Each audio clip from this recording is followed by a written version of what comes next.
You're listening to Ricky and Jimmy on Relationships, the show where we uncover the thoughts and behaviors that are sabotaging your relationship and what you can do about it. Jimmy and I are passionate about sharing the ways that imperfect partners like you and I can shift unhealthy relational dynamics and create closeness. So welcome. Drop your defenses and open your heart, eyes, and ears. Let's learn how to be the best partner we can be together. All right, welcome back. Today's episode, I'm actually excited about it, even though some people might groan. Other people will be interested in this subject. But Ricky and I enjoy talking about the things that are very popular and what we can dissect about those. And today's topic is going to be how everyone's fascination with narcissism and how we can protect ourselves against behaviors that we view as narcissistic or narcissistic partners, quote unquote, in the beginning of a relationship. When you're first dating, what are some of the warning signs that we need to be paying attention to? But also, even if you're in an established relationship or you're married and you're like, I think my partner's a narcissist. How do I set boundaries with this person, or how do I protect myself against this? Especially in relationships where you feel like, I do want to continue in this relationship with this person. So anyways, that's what today's topic is about. I love this topic, not because I love the topic of narcissism in general. I think it's an internet buzzword that's been blown out of proportion, but I love talking to people about how diagnosing your partner with something is not the way to go about it. Now, that doesn't mean that they're not doing things that are very narcissistic, or maybe they've got some, maybe they're high in the trait of narcissism, and that's causing problems in your relationship. I'll talk about that all day long because there's plenty that we can do about that. Just something that I want to throw in before we get too far into the episode and I forget, for my attachment theory crowd, I want to start this out with a little bomb that anxious attachers actually test higher in the trait of narcissism than avoidant attachers do. Wow. So isn't that fascinating? So before our girl is like nudging Frank, being like, this is the episode where you're going to find out you're a narcissist, Frank, she might look at herself a little bit. I know that when I did some more reading and found that narcissism as a trait was really like an over focus on yourself and what you can get or what you're not getting. That usually sounds more like the anxious, desperate partner than it does the partner. I had an example for you too, Jimmy. I wanted to throw this out. When you picture partners, imagine a phone call, right? And the anxious partner is calling to say, you're not loving me right in the way that I want right now. And we need to do something about this thing that I'm not getting. Doesn't that sound a little bit more narcissistic than the person who's not picking their phone up because they don't know how to respond? You know? Absolutely. Yeah. So anyway, all the focus is on you. You're the center. I'm the center of this. I'm not getting what I want. Yes. And you need to change X, Y, and Z. Yeah. Totally. And before we launch into it, one last little parting shot. The trait of narcissism is an over-focus on ourselves and what we're getting, not a disregard for our partner. If somebody's just ignoring you or not understanding you, that's not narcissism. Narcissism is when you're overly focused on yourself and the things that you want in a way that you're ignoring what your partner might get. Anyway, I don't know if that made any sense. This whole episode will be just disclaimer after disclaimer, because it sure will. Because I'm so passionate about talking about this, because I care so deeply about people's relationships. The only thing that I want people to focus on is when I see the comments on any of my videos where, like, let's say I did a video this morning where both people kind of take accountability for the conflict and they try to come to they try to repair it together. There will always be people that are in the comments that are like, that won't work with narcissists. Right. And you're right. You're absolutely right. But the problem is so that's coming from a deep place of pain where you feel neglected, you feel overlooked, you feel like nothing you do can get through to this person. And it comes from a place where you just desperately want connection with another individual. You want to be seen. You want to be heard. You want to be respected. And you deserve those things. Desperate. Oh, yeah. I am 100% for you. The only thing that I would challenge you on is that you are not going to get those things from labeling your partner as a narcissist, from throwing criticisms in their face, from attacking their character, calling them selfish. Yeah. You're not going to get whatever you desire from a relationship. What you want, what you need is closeness and connection. I want those things for you. Going about it, how you go about getting those things is extremely important. And unfortunately, the problem is that the answer for you might be, especially if you're dating, that this isn't your person. They're not for you. They don't have the capacity nor the interest to dive into what closeness and connection demand from all of us, which is humility and respect and consideration. Is that your partner? Or if you're dating someone and you don't think they're very considerate, guess what? That relationship isn't going to work because in the long term, you're not going to feel close to someone who isn't considerate. Now, the question we can get into, but I'm married to this person. Now, what do I do? We can talk about that in a little bit. But the point is that closeness and connection, in my opinion, require two people. If you only have one person, if you say, I'm doing all the things right, I'm vulnerably and respectfully bringing up my needs to this person and they don't care, guess what? You're not going to feel closeness with that person. And that's tragic in some situations. But if you're dating them, it's time to move on because this relationship isn't going to be what you want long term. Right, right. An unpopular opinion here. If you're married to somebody and you are just absolutely convinced that their narcissistic qualities are preventing any relationship progress, or it's okay to get out of that relationship too. I want to say that to people. That's an unpopular opinion. I know a lot of people listening are really opposed to divorce, but if you're digging your heels in and you just can't see any possibility for change in this person at all, I want to give you permission right now. It's okay to say, this isn't what I want for myself or for my children. Yeah. Yeah. I could spend a whole episode talking about, my thoughts on divorce and all that stuff, but yeah, obviously I'll just leave it to, if you're in that camp, this is something where you should absolutely be getting the guidance of a professional. Yeah. Well, I'm glad you said that too. Right. Yeah. Rather than just exit stage left, which obviously would be a first step. Yeah. Right. Implied. Right. I hope so. Yeah. But after that very depressing note, Jimmy and I are going to be talking about what you can do to salvage a relationship, even if you think that the person that you're with is deeply embroiled in these traits.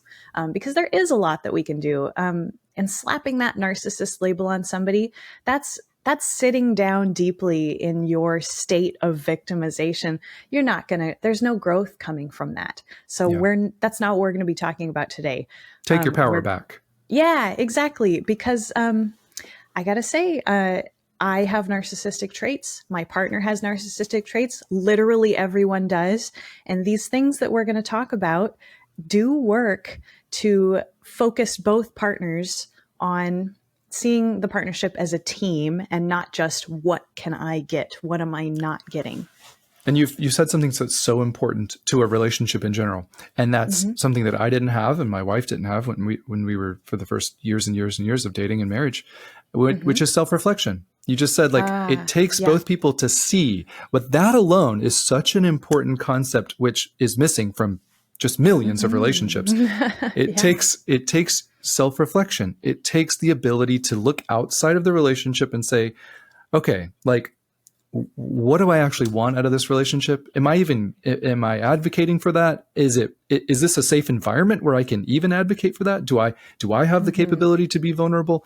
Those are all such important questions. And when we have insecure attachment, which 50% of us do, we will naturally be afraid to do that. And it's so easy to just blame our partner. They're the problem. They're the problem. Right. They're the problem. Instead of what if anything? Not saying that sometimes there's nothing you can do, but sometimes there is things that you can do.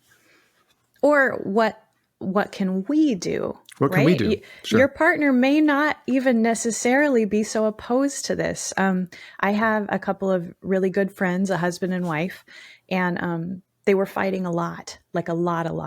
And the wife came to me and she said, "You're not going to believe this, Ricky, but the other day when we got in a big fight, my husband revealed to me that he was reading a book on narcissism because he was convinced that I was a narcissist." And she had tears running down her face. And she's like, "I'm not a narcissist. I care about him so much, but he thinks that I don't." And this is Right. like, I mean, I know this guy. He's a great guy. He's not somebody who's running around pointing the finger at everyone. And it's like, when we feel like there's something that we're not getting and our partner doesn't get it, it's so easy to go, well, the only logical explanation is that something's wrong with them, or right. Absolutely. And that's so sad and damaging, because he was a guy who, I'm sure if you approached her and you said, are you, do you enjoy depriving your husband of these things? She would say, what are you talking about? Absolutely not. She would say, I just don't know how to go about giving these things to him.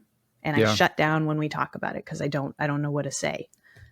And you said something that's so important there, and that usually comes out in counseling, especially with Emily and I did, which is you said something along the lines of like, I care so much, but they don't feel it, or something like that. I can't remember how you worded it exactly. Yeah. But that sentiment shows up so often, where it's like, I really do care, but they're not feeling it. They don't feel like I care. Totally. And especially if somebody has avoidant attachment, like, they feel the shutdown so, response. Sure.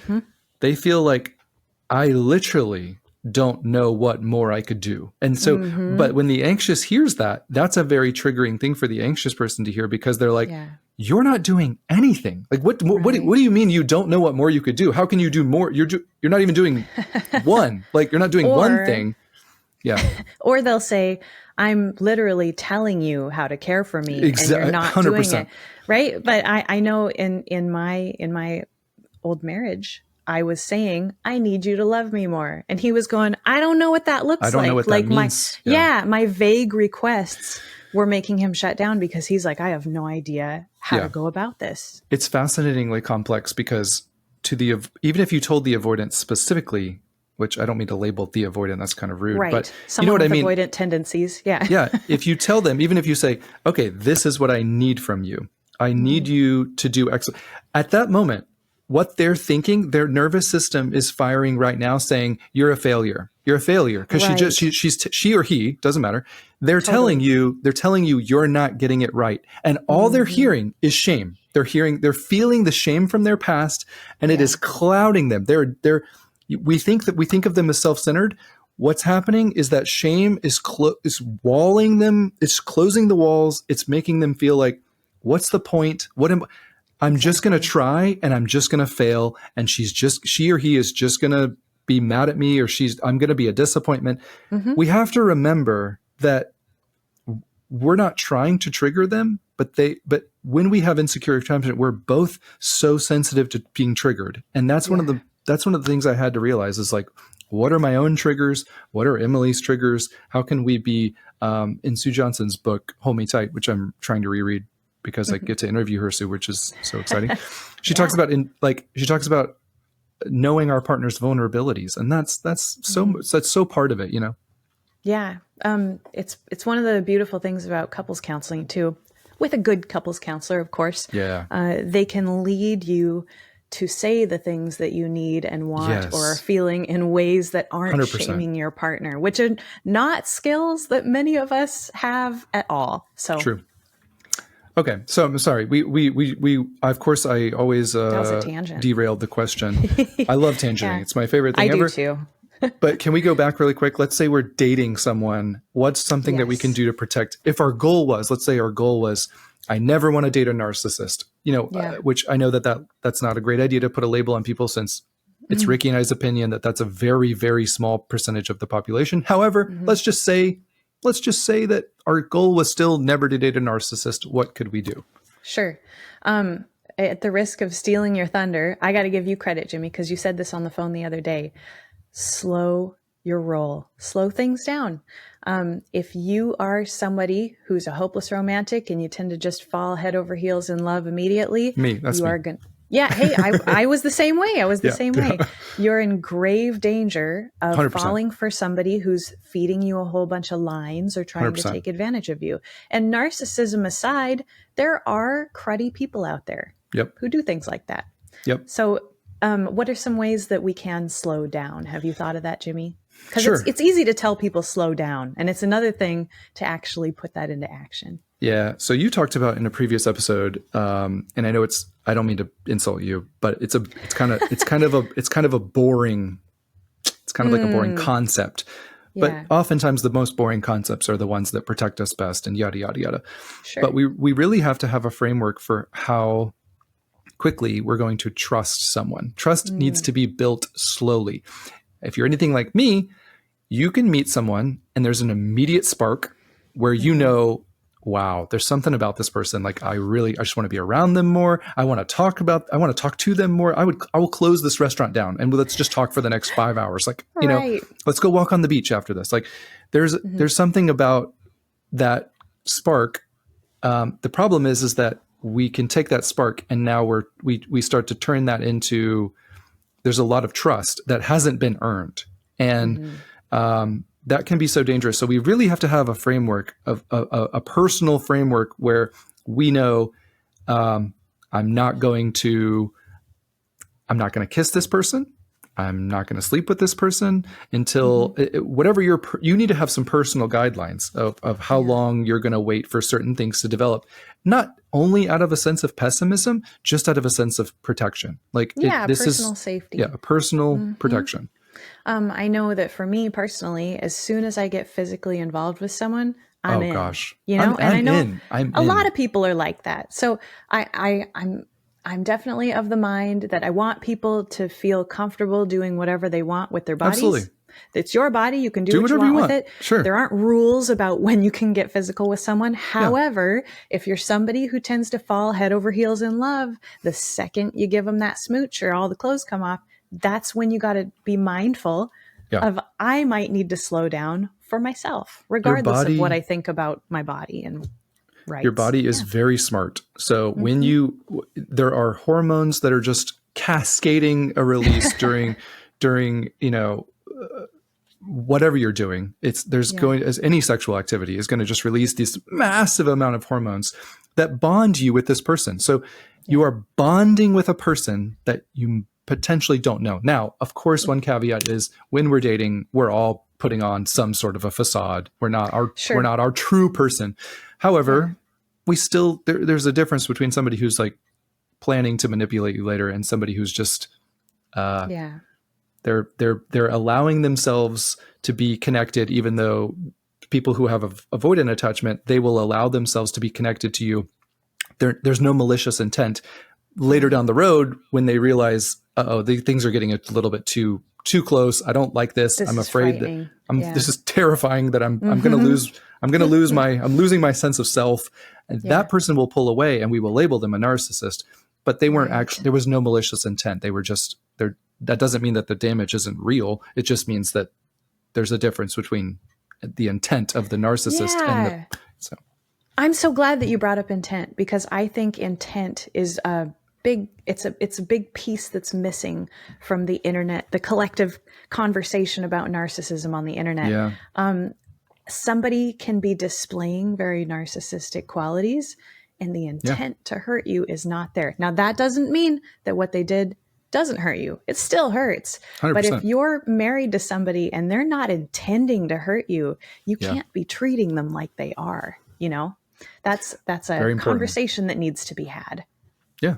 And if you can't have that conversation, that's why counselors exist. Totally. They're passionate about trying to figure out how we can have those conversations and get healed. Yeah. If I may slip this in too, it might be cool for the world to stop thinking about counselors as like, I don't know, divorce intervention, because that's a lot of people's resistance to going to couples counseling. So true. And more as just like a mediator who knows how to help people speak to one another, because that's a big problem. Yeah. So the next point I wanted to make, I don't have a point, but like written out or anything, but boundaries is obviously a huge issue, and that we kind of touched on that, which is like, I don't want to sleep with somebody until whatever. I'm not gonna kiss someone, or I'm not gonna let someone sleep over. But we really need to get clear on boundaries. Like, Jimmy, that's actually a really wonderful illustration of what a boundary is too. When you say, I'm not going to allow myself to get physical with someone that I don't know well. Right. That's an excellent example of a boundary because it's a rule that we make for ourselves. Yeah. A boundary is not a rule that we set for somebody else trying to change their behavior. It's literally just, I am deciding how I am going to engage based on my needs and safety. And boundaries are the way that we deal with narcissistic people. 100%. And I think that one thing that we need to remember is, like for me, like if I was dating someone new, I would be terrified to actually tell them about like my boundaries or my needs. Well, one, anxious attachers or people pleasers struggle to even identify what those are. Even if you ask them, what do you need for closeness and connection? They'd be like, I don't know. Right. Or what are your they boundaries? know, but they're afraid to say it, right? Sure. Like they have all these things that they want, but like, how dare I ask for them, right? So think about how healthy it is when you meet somebody and you're dating them for however long. I don't know the dating world these days. People date forever and they don't even say they're together. I don't understand how the world works, but my point is that if you're with someone for an extended period of time, think of how healthy it is for you to actually be able to open up to that person and say, listen, so for me, I have boundaries around X, Y, and Z. I don't, if I ever got into a conflict with you, especially like think about in the beginnings where you're not fighting, you're not fighting yet. You're in this limerent state where things are wonderful. If you think about how healthy it would be to tell that person, listen, if we ever got into a conflict, I have a boundary around name calling and yelling. I'm not going to yell at you. I'm not going to call you names. And if you ever did that to me, this is what I would do. I would walk out of the room so we could both take a breather and I would come back 30 minutes later. Think of how healthy that is to be able to tell somebody that because you want them to like you so much and you don't want to ruin this. But that's part of the problem is like one of the ways we protect ourselves the most is by being perfectly transparent and honest about who we are, what we need, and what our boundaries are. Yeah. And a little bonus for you anxious folks who don't want to stand up for those boundaries. It's actually very sexy when somebody knows what they want and they can talk about it openly. When I started doing that, I could not, first, I was sure that my partner would run away. I'm like, okay, I've got this goal to say the things that I want. I was sure he would run away. And I was just totally flabbergasted by how attractive that was to him. He loved it. And I'm not saying that your partner's going to love it, especially if you haven't already been doing that. Could be a little jarring to them to have you suddenly be standing up for the things that you want, but it is an attractive trait. It is an attractive behavior, and it's the only way that things are going to get better if they haven't been good. And here's one piece of great information back to the main point to this. It is not attractive to a narcissist. If someone was truly narcissistic, that is a huge, huge red flag from them. They will not want to continue dating somebody who's already saying, this is the way I'm deciding I want to be treated. They hate that. They would hate that. Because that's like an anti-narcissist spray that you can spray on them, you could not, they would want to dump you, or they will want to. The narcissist's entire goal is to devalue you so that they are in control. And so that you feel like you need them because they're so great or whatever, or whether they could guilt trip you into whatever. The point is that the one thing they don't want you to do is be your own person and have your own self-worth and have your own self-esteem and to tell people, this is how I want to be treated. Not in a rude way, just in a, like, this is what I believe respectful behavior looks like. Yes. So if your goal, like we said at the beginning, is to repel narcissists, that's what you do. You get very clear with yourself and others on the things that you're looking for and what you will and won't stand for. For sure. And you don't have to be a jerk to say that. You don't have to be a jerk to say, hey, I don't get physical with somebody the first week or the first month or however long it takes you. However long, That's not a jerk statement. That's a very attractive statement. It's assertive, it's confident, it's attractive. And narcissists it shows that go, ew. They go, no, because this is all about what I want and like what I can get from you. And if you're like, that's not the way this, you need to operate from the very get-go. You need to operate as, I understand that I am an equal in this relationship. Yeah. You need to be showing people that. I have a dating story. If you would like, I would love that. Regale the audience with a dating story on a way that I did repel a narcissist. I'm not going to say this guy was a narcissist because science says it's between, like a 0.5% and 5% of the population. That's not very much, but Large difference though. yeah, that is pretty big, isn't it? It's because they're hard to find, Sure. But anyway, so I was on a date with this guy who clearly was displaying some level of narcissism, because he said at the end of this first date, this is somebody I barely know. Oh my gosh. At the end of the first date, he said, I would like you to agree to not go out with anyone else until you've given me a chance. And I said very calmly, that's not up to you. You know what I mean? I was like, I appreciate your boldness there, but that's my decision whether or not I want to continue seeing you or see other people. I don't know you well. And he was livid. Jimmy, it was actually a little bit scary, because seriously, all this guy cared about was what he wanted, which was to lock me down and make sure that he had a fair shot. Those are air quotes, by the way. The first date is your fair shot, fellas. Yeah. And my insistence that I would not do that thing because I was sure that I had the right to make that decision for myself. There was no second date, and there wouldn't have been. And I became unattractive to him after that, for sure. Because he's like, I'm looking for a woman that I can control and tell who she can date. And that woman was not me. Thank goodness. That's a great story. Yeah. I love all of your stories where you've thanks. where you've put your foot down. I just love I hope anybody listening has those similar stories where they're like, yes, I put my foot down and I respectfully told somebody what I needed or what I wasn't going to tolerate in my relationships. And there's a lot of stories where that goes wrong and where that breaks you apart. And it's understandable how, we kind of are afraid to do that because we don't often want the relationship to end. But there's other times like Ricky's situations where, in this current situation where growth happens in the relationship, like the partner understands that this is okay to have, they accept your needs. They accept your, I don't know, I'm butchering this, but my point is that your current partner was receptive to that. Yeah. Oh yeah, absolutely. Yeah. There's a quote too that I've been throwing around on my page that people have been enjoying, where I said, if somebody leaves me for being myself, that's a good thing. That's a good thing. Always a good thing. Always a good thing. Should we talk about, might be a harder discussion, but should we talk about protecting ourselves? What would we say to somebody who's I think my husband's a narcissist, or I think my wife's a narcissist. What am I supposed to do? That's a tough one. Okay. So if they're far enough in that they're married, means they've probably been seeing each other for a while. They probably have history. They might even have children. And they're worried that their spouse might be a narcissist. I think that the number one best possible thing that you can do in that scenario, brace yourselves, you guys will not want to hear this, get curious. And I love that. I love that phrase, because in the situation of my friends where the husband was afraid that the wife was a narcissist, had he sat down and talked to her and said, hey, I see this thing that you're doing. It's affecting me badly, but I want to know, what's your point of view on this? Why is this happening for you? What are you feeling here?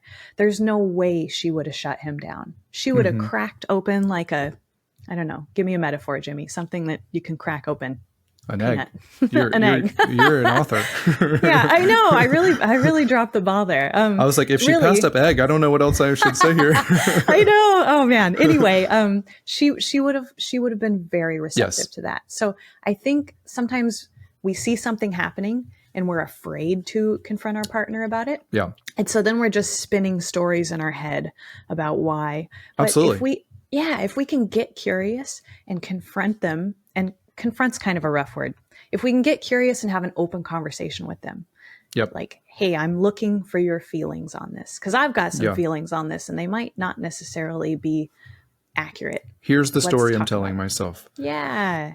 Now, here's what I'll say about this. If you don't mind me just going on a long diatribe. Is that the correct word? I'm not an author. It is. Yeah, you're good. Go ahead. If you truly think you're in a relationship with a narcissist, then most empathetic conversation and trying to validate them is not going to work. Now, yes. if you truly feel like you're in a relationship with a narcissist, counseling is your only option. Now, if you're like, they won't go, cool, go by yourself. Talk to the counselor about what's going on.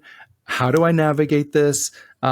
Because people that are actually in a relationships with narcissists, God forbid, they're not, this is a completely one-sided relationship. It's all about control and manipulation. They're never going to, even if they pretended like they cared, it's just so that they could figure out how to shame and guilt you later. It doesn't, it's worthless. It's not worth your time. Jimmy, but, I've got something to add at the end. Okay, if you've got more. No, go, no. Okay. So in my research for this episode, I came across something,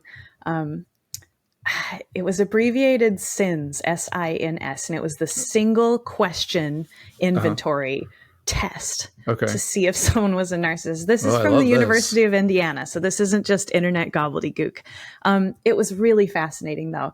It was a single question that you could ask to test someone's narcissism, and I'm surprised that the internet's not all over this, except so are you ready for the question? Failure? What was your last? Yeah, no. Are you ready for this? You would never guess it. The Okay. only question on the single item narcissism test, which actually did correlate really highly with traits of narcissism when they had those people take the longer tests. Are you ready for this? I'm ready. It said, are you a narcissist? Rate yourself on a scale of 1 to 7. And so I know a lot of the listeners are going, well, they're going to say 1, of course, because they're going to, no, if you are a true narcissist, you're actually a little bit proud of that fact. People who gave themselves very high ratings, like a 5 or a 6 or a 7. Yep. Who would have thought? Real, honest to God narcissists see their self-importance and their focus on themselves as a justifiable thing. Right. Because they're so great. Yeah, why so wouldn't great. I be Why a wouldn't? narcissist? I'm amazing. So before I get everybody in the comments going, well, not covert narcissists, I want to throw this out and say, if you're in a relationship with somebody who is very narcissistic and they go, well, I'm a 0. I'm a 0, Jimmy. I'm not a narcissist. And you think that they're saying that in order to deceive you and trick you into, why are you in a relationship with that person? Right? Sure. The percentage of people who would actually be doing that is so infinitesimally small. And if you are with that person, you probably shouldn't be, you know? Sure. Yeah. The other things I was going to say was just, obviously, if you truly feel like you're in a relationship with a narcissist, you need to understand what that actually means. What you're saying is, okay, whether you're married or dating, I'm in a relationship with someone. I'm in an intimate relationship with someone who doesn't care about me, isn't considerate, couldn't care less about how I feel loved, valued, safe. They don't care about any of that stuff. And you're asking me, how can I fix that situation? There is no fixing that situation. You're not. Yeah. What do you think I should do? You think if they're truly a narcissist, even if I came to your house and said, sir or ma'am, so you're a narcissist, you're mistreating your partner, you need to stop. Yeah. What would they say? Like, they would say, I'm not doing, no, they're the problem. I'm not doing anything wrong. Right. So you just have to remember that, I can understand your pain. I can see deep into your pain. I can see that you just want to be loved and you deserve all of that. But let's be careful when we think, well, my partner's just a narcissist. They don't. Yeah. When you say that, it's very dangerous when you say that, because you're essentially saying my partner doesn't love me and doesn't have the capacity or interest in loving me. And now I'm asking, how can I get them to love me? Well, you just admitted they don't love you. They don't even want it. They don't care about you. So how can you get them to love you? You can't. Right. In almost anything that we do where our focus is on changing the other person's like state of mind or behavior, yes. It's a little bit like beating our head against the wall. Really, the only person that we can change is ourselves. And thankfully, showing up to a relationship with really healthy boundaries does change the atmosphere of the relationship in such a way that might change your partner for the better. Yeah. Can I talk one more? I promise. Yeah, please do. I'll be finished after this. I promise, because I want to hear more. I feel like I'm dominating this conversation. I don't like that. I think we're doing great. Here's my only point. If you're married to somebody and you're in that state where you just feel like, oh my gosh, I feel so hopeless. I think my partner, even if you don't want to admit that they're a narcissist, even you're just like, I think they have narcissistic traits. They don't really listen when I tell them my feelings. They don't care. They don't seem to care. here's what I need you to do. One, you need to be completely self-disciplined, that you are no longer going to participate in the fighting. Fighting takes two people. Abuse takes one. If you're being abused, please get safe. But fighting takes two. And so often in these relationships, I hear so frequently, well, I just can't help it. Like they say things and then I have to defend myself, or they trigger me. They know how to trigger me. Okay, well, we need to own our own stuff here. Our reactions are our responsibility. So if somebody's saying something and you're continuing, like if it's a dangerous situation, please get out. But if you're just getting caught in these arguments, you need to own that, oh, I'm getting caught in these arguments. They're saying things, I'm responding. Yeah. It's become a dynamic, and you have to do everything you can to cut that dynamic and say, I am no longer participating in these destructive fights. Now you might say, well, how do I do that?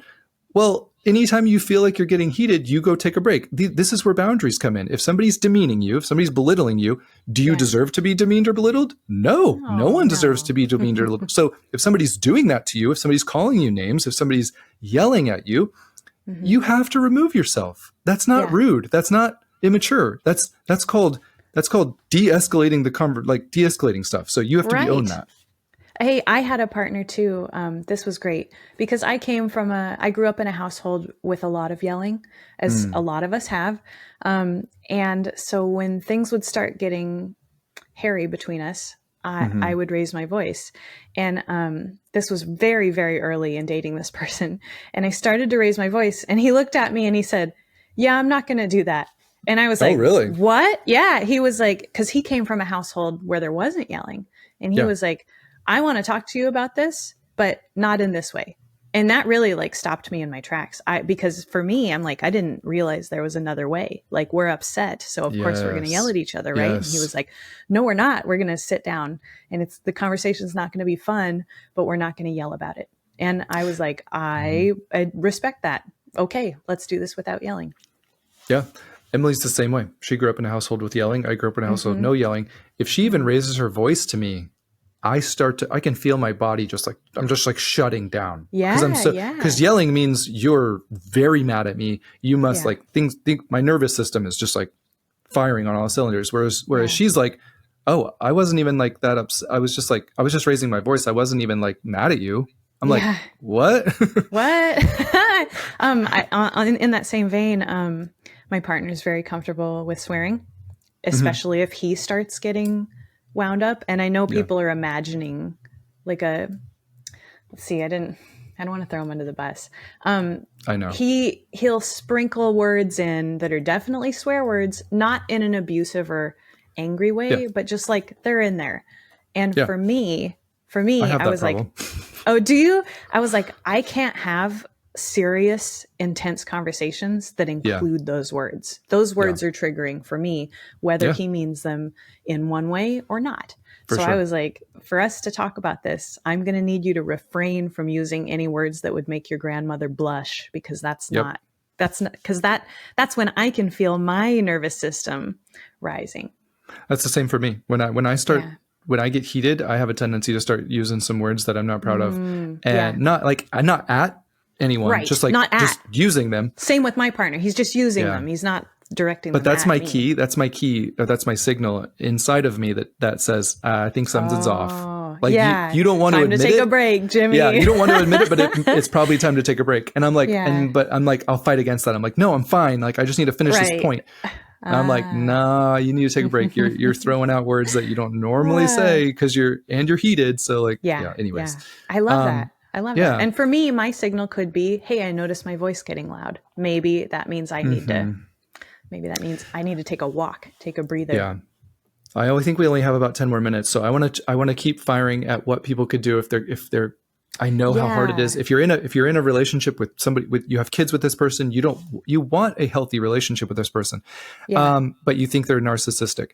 I think the thing that you need to do is get clear on what you need to feel close and connected to somebody else, and be very clear about that. That does not mean they're going to do anything with that information, but you need to be telling them And if they refuse to be reminded, if you're like, hey, listen, I'm just reminding you that I would love it if we had some time at the end of the evenings where we could just talk about our day. I would love it. It helps me to feel close to you when I know that you care about what's going on. We just talked to Julie Manano on the last episode. And one of the things that she does so well is she talks about kind of all the attachment needs. Like, in order to feel close, I need to know that I trust my partner when will be there when I reach for them. I need to know that they care about my feelings. I need to know that she goes through like a bunch of things on her Instagram and in the book.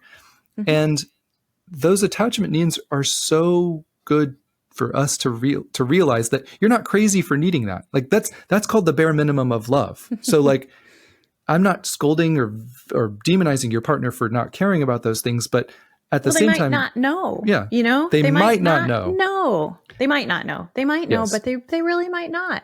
My friends didn't. You know, where there was. I didn't. No, of course. Yeah. Right. Now you might push back and say, okay, but even when I tell them, they don't care.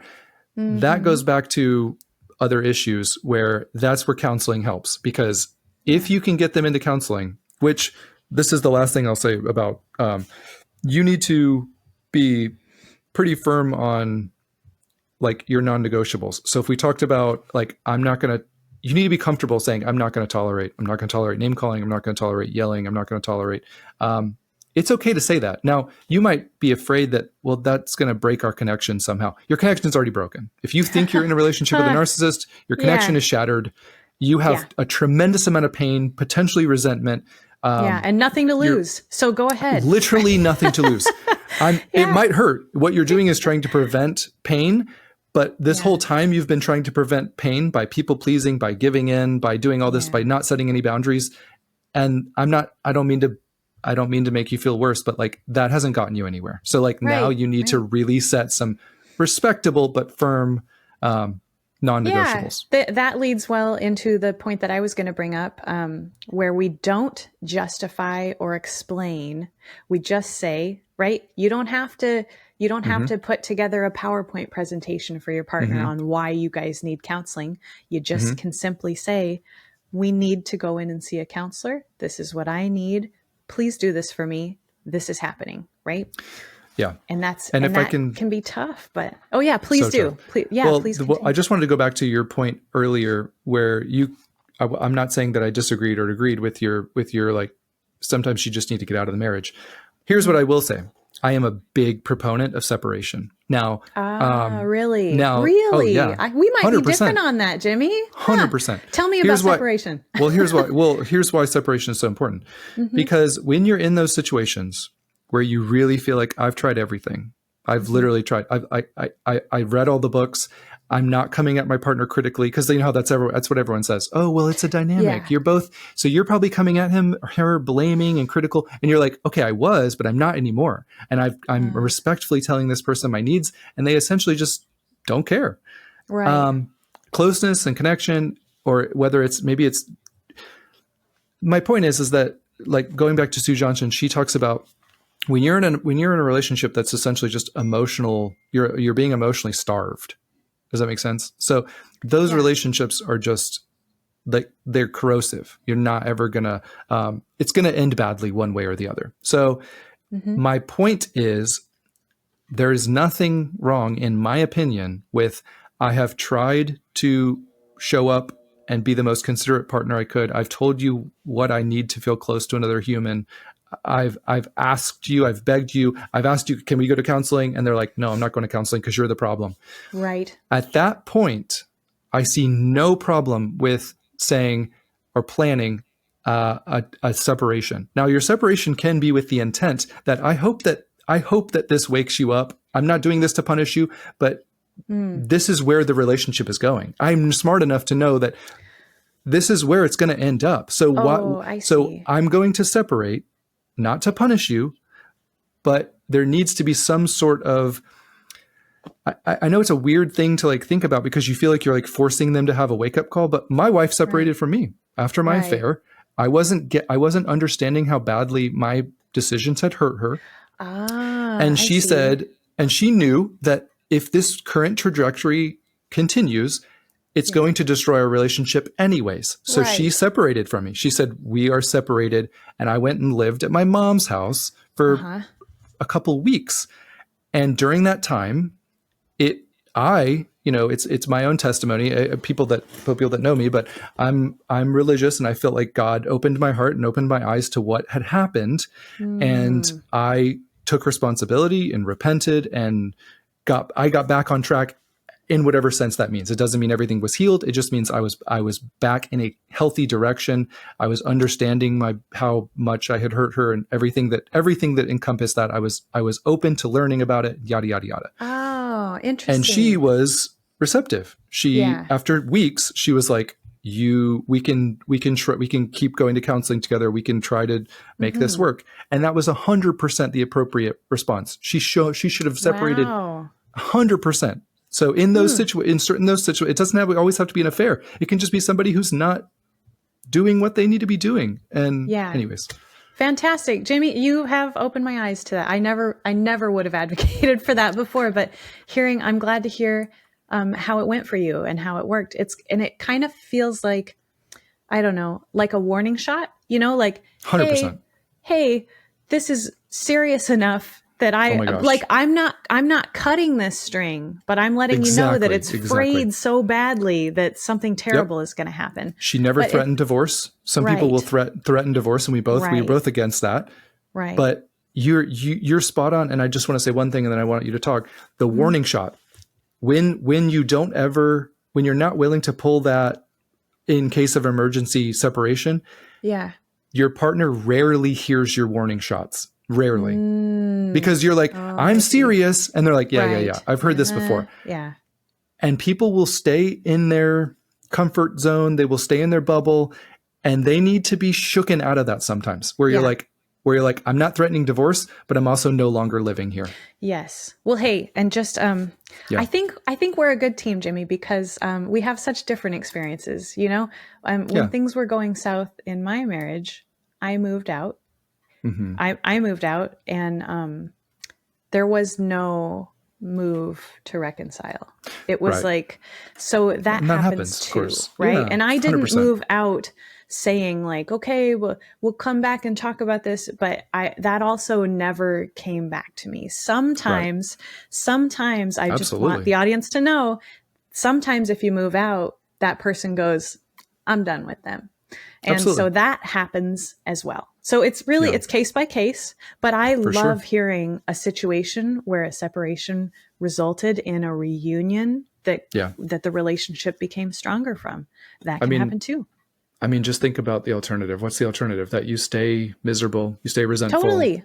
And you desperately want connection from somebody who's not interested in it. Right. I mean, like, what are you going to do? You think you're magically going to change them all of a sudden? No. Like, right. Or you guys divorce eventually anyway. And that's, 100%. I see. Yeah, that makes sense. Anyways, this was a heavy one. It was. And I, you know what? I hope that we left people on a little bit of like wanting more, because unfortunately I have to leave, but we could have talked more about it. And I hope that people aren't thinking, well, you didn't talk about this, or you didn't, didn't mention this. I'm sure we forgot something. I'm sorry. I'm sure we did. There's actually a lot of things you can do, but I think the main takeaway is to stop the labeling and living in your victimization, because that doesn't do anything, and get clear on your wants and needs. And your non-negotiables. And your non-negotiables. It's not about labeling someone as a narcissist. It's about what behaviors am I not okay with in the narcissistic person that I'm labeling them in my head. Totally. In long-term relationships, get curious, use counseling as a tool. So we threw some good stuff at him. I love that. Some good stuff this time. I love that. I love the idea of being curious. When you sometimes, especially when people who are avoidant attachment, who might be mislabeled as narcissistic, when we truly get curious, excuse me, I'm a mess. When we truly get curious and we really want to understand their shame, they're much more likely to open up. and talk to us about what's actually going through their mind or their thoughts when we're in these conflicts. So yeah, we become a safe space. We become a safe space for them to open up. Even if this relationship doesn't work out, you should still practice how to be a safe place for somebody. 100%. That's a good note to end on. Let's end right there. I love that. And we'll see you in the next one. Yeah.